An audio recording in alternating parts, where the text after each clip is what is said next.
Hi, I am Fakhira Binti Zamri and my metric number is 273556. Now, I will be presenting about the effect of COVID-19 on micro, small and medium enterprise globally.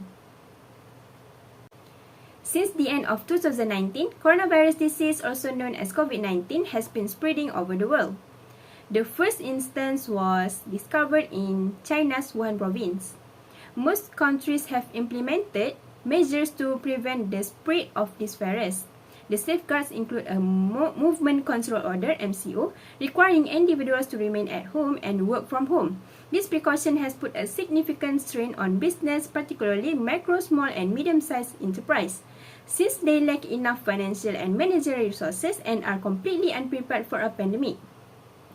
In this study, we will include the present scenario that has occurred among MSMEs together with supporting data to examine the situation that has occurred.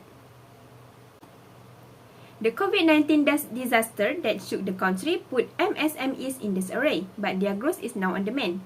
Almost all MSMEs merchants suffered losses during the whole lockdown and pandemic period due to a lack of customers, company closures, and limitations on public movement. Many governments have begun to provide financial and other types of assistance to micro, small and medium enterprise, and also their workers. Smaller firms are more vulnerable to unfavorable supply chain, labor supply and ultimate demand for products and services shocks than bigger enterprise. Subsidies are available instantly and the process for receiving them are shortened. MSME are fast embracing digital technologies since it significantly lowers expenses for all enterprise. They may do commerce using many channels such as Instagram, Shopee, and others. The government has responded rapidly to counter the trend of backward migration by safeguarding labor and providing special transportation for workers so that they may return to work more easily. Releasing government funds held in the Employee State Insurance Corporation as medical coverage and utilizing a part of them to provide training in occupational health and safety to MSME manufacturers. Most MSMEs are facing significant financial challenges and cannot afford to keep their personnel. This promotes micro, small and medium-sized enterprise MSME to lay off staff whether permanent or temporary. This figure shows the proportion of business that cut their permanent workforce by any percentage during a pandemic outbreak, as well as the percentage that reduced their workforce by more than 40%. Next, this figure shows the proportion of business that decreased their use of temporary workers. According to the graph, Bangladesh, Malaysia, and Mongolia were forced to lay off not just temporary employees, but also permanent workers, in contrast to other Asian nations that choose to lay off temporary workers. This is because other Asian nations consider that personnel who have been with their company for a long period of time are more experienced. Furthermore, sales revenue for micro, small and medium enterprise MSME dropped in the first half of 2020 as compared to the previous year. This occurred following the worldwide COVID-19 epidemic, which mostly affected ASEAN countries. This figure shows the percentage decline in firm sales revenue for the 6 ASEAN countries in the first half of 2020.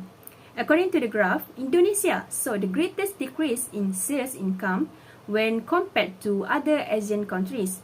The country's sales income dropped by more than 40%. Indonesian sales income fell by 44% out of 76%. The most in comparison to other countries.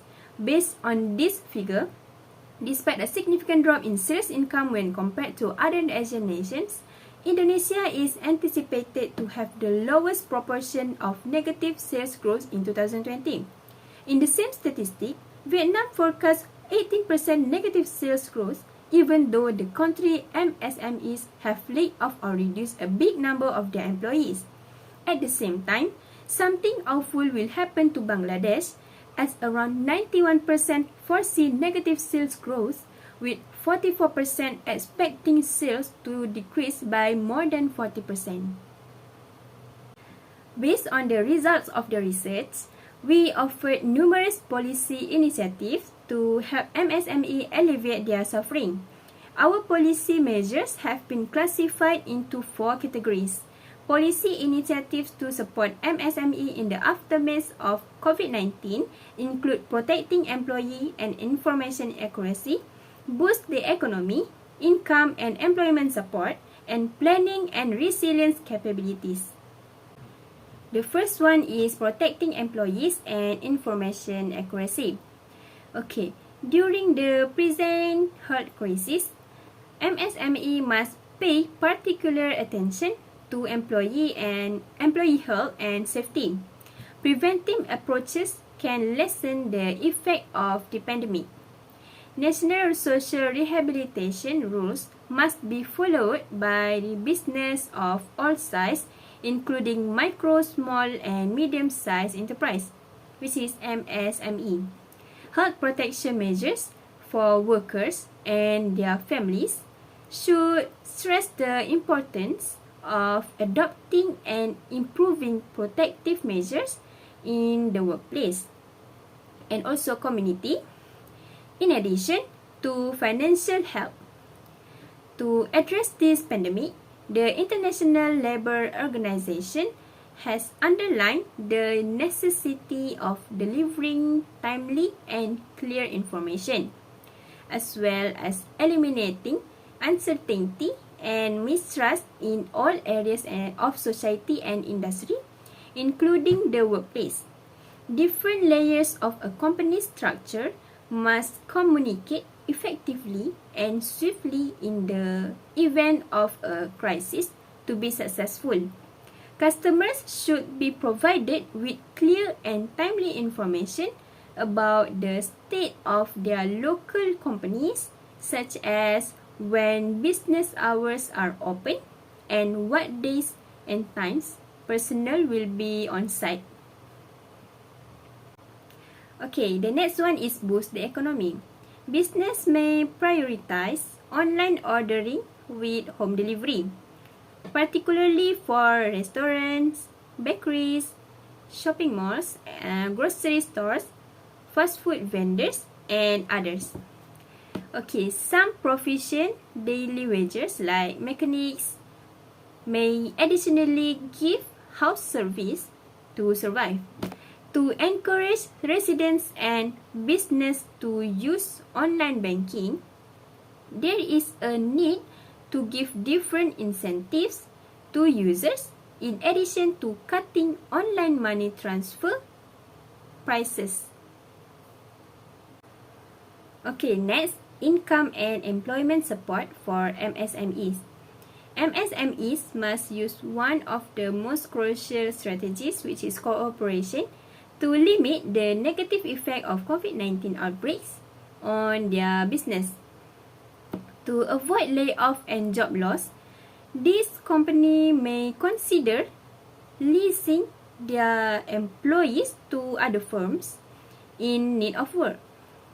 The expanded opportunities for MSME to get further borrowings at lower interest rates may increase optimism for the survival of this business.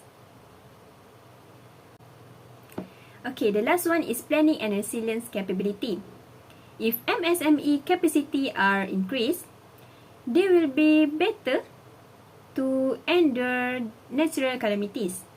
Companies with high resilience can not only withstand and absorb the repercussions of environmental disruptions, but they can also adapt to them more effectively.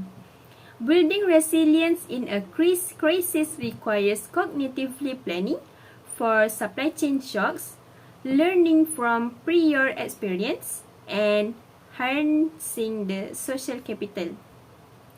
To be cognitively prepared, one must continually watch the situation and pay special attention to the disorder, which is performed by information filtering. Firms will be able to detect weak points in the supply chain and take swift action to correct flaws, resulting in better resilience. Overall, It is rare to get comprehensive real-time worldwide statistics on the state of the MSME sector, but the COVID-19 issue has spurred interest and prompted such investigations. To reduce the spread of COVID-19 illness, the new normative environment has encouraged all commercial operations to be carried out online. However, owing to a lack of modern technical skills and insufficient internet connectivity at home, several MSME are unable to do business in this manner. They cannot conduct business online with a product release that is so easily ruined. The imposition of a total shipping price for items might sometimes be more expensive than the entire sales. It is critical to improving their access to new financial help at the same time. More working capital, liquidity lines such as factoring and overdraft credit lines should be made available to do this. That's all from me. Thank you.